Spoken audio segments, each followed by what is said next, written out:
ଏଠି ମୁଁ ଅରୁଆ ଚାଉଳକୁ 4 ଘଣ୍ଟା ଆଗରୁ ଭିଜେଇକି ରଖିଦେଇଥିଲି। ବଢ଼ିଆ ଭାବେ ଭିଜି ଯାଇଛି। ଏବେ ତାକୁ ଛଣା ଦ୍ୱାରା ଛାଣିଦେବା ଆଉ ଏମିତି ତାକୁ 15ରୁ 20 ମିନିଟ୍ ପାଇଁ ରଖିଦେବା। 20 ମିନିଟ୍ ପରେ ନେଇଯିବା ଗୋଟେ ମିକ୍ସର ଜାର୍, ସେଥିରେ ଚାଉଳକୁ ଦେଇଦେବା ଆଉ ଭଲ ଭାବେ ବାଟି ନେବା। ଆମେ ଚୁନା ପ୍ରସ୍ତୁତ କରିବା।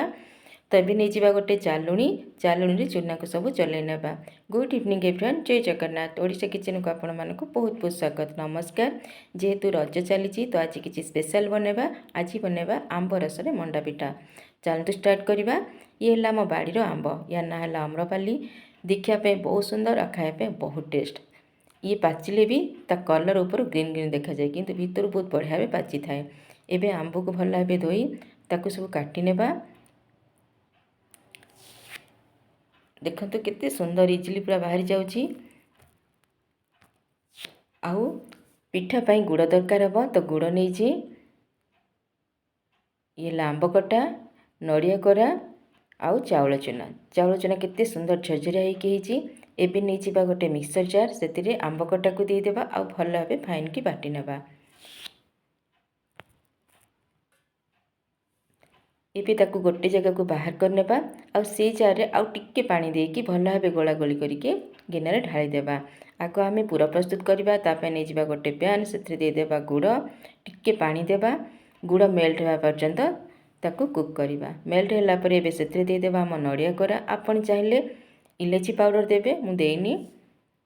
ଆଉ ତାକୁ ଭଲ ଭାବେ ଭାଜି ନେବା। ଟିକେ ଡ୍ରାଏ କରିବେ, ବେଶୀ ଡ୍ରାଏ କରିବେନି।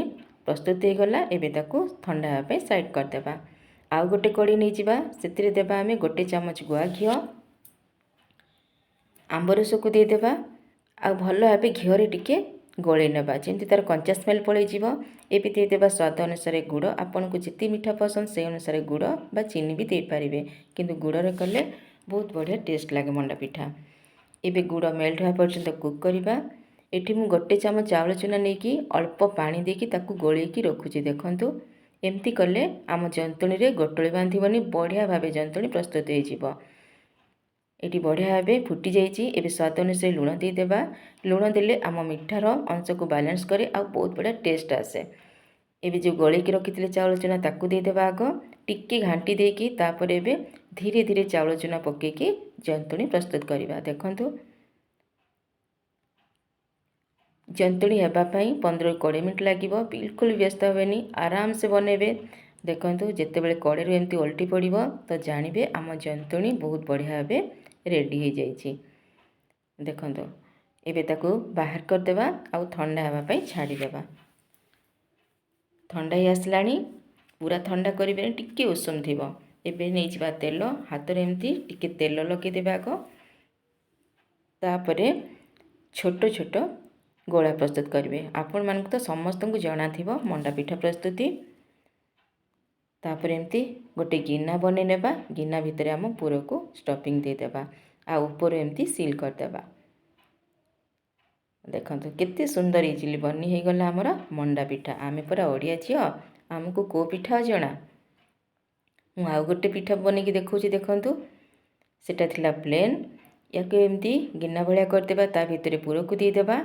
ପୁଣି ଉପରୁ ଏମିତି ଆଣିକି ମଝିରେ ସିଲ୍ କରିଦେବା ଆଉ ଚାରି ସାଇଡ଼୍ରେ ଆଉ ଥରେ ବୁଲି ବୁଲି ଚିକଣିଆ କରିଦେବା। ତା ଉପରେ ଏବେ ଦେଇଦେବା ଫାଳ କାଜୁ ଆଉ ଚେରି। ଦେଖିଲେ ତ କେତେ ସୁନ୍ଦର ଦେଖାଯାଉଛି ଆମର ମଣ୍ଡା ପିଠା। କିଏ କହିବ କି ଇଏ ପିଠା ନା ମିଠା। ତ ରେଡ଼ି ହେଇଗଲା। ଏପଟେ ପାଣି ବସାଇ ଦେଇଥିଲି, ପାଣି ଗରମ ହେଇଗଲାଣି। ତା ଉପରେ ପିଠାକୁ ସିଝାଇବା ପାଇଁ ଗୋଟେ ଛାଞ୍ଚ ନେଇଯାଇଛି। ତାପରେ ଟିକେ ତେଲ ଲଗାଇଦେବା ଆଉ ଆମର ମଣ୍ଡା ପିଠା ଗୁଡ଼ିକୁ ରଖିଦେବା। ଆପଣ ଚାହିଁଲେ ଇଟିଲି ଛାଞ୍ଚରେ ମଧ୍ୟ ସିଝେଇ ପାରିବେ। ଏବେ ତା ଉପରେ ଗୋଟେ ଓଜନିଆ ଜିନିଷ ରଖିଦେବା ଆଉ 20 ମିନିଟ୍ ପର୍ଯ୍ୟନ୍ତ ଅପେକ୍ଷା କରିବା। ଦେଖନ୍ତୁ 20 ମିନିଟ୍ ପରେ ରେଡ଼ି ହେଇଗଲା ଆମର ପ୍ୟାରା ପ୍ୟାରା ଆମ୍ବ ରସରେ ମଣ୍ଡା ପିଠା। କେତେ ସୁନ୍ଦର ଦେଖାହେଉଛି ନା। ନିଶ୍ଚିନ୍ତ ଏଇ ରଜରେ ବନାନ୍ତୁ, ରଜକୁ ସ୍ପେଶାଲ କରନ୍ତୁ। ରହୁଛି, ଭିଡ଼ିଓଟି ଯଦି ଭଲ ଲାଗୁଛି ସବସ୍କ୍ରାଇବ୍ କରିବା ଜମାରୁ ଭୁଲିବେନି। ବାଏ ବାଏ, ଜୟ ଜଗନ୍ନାଥ।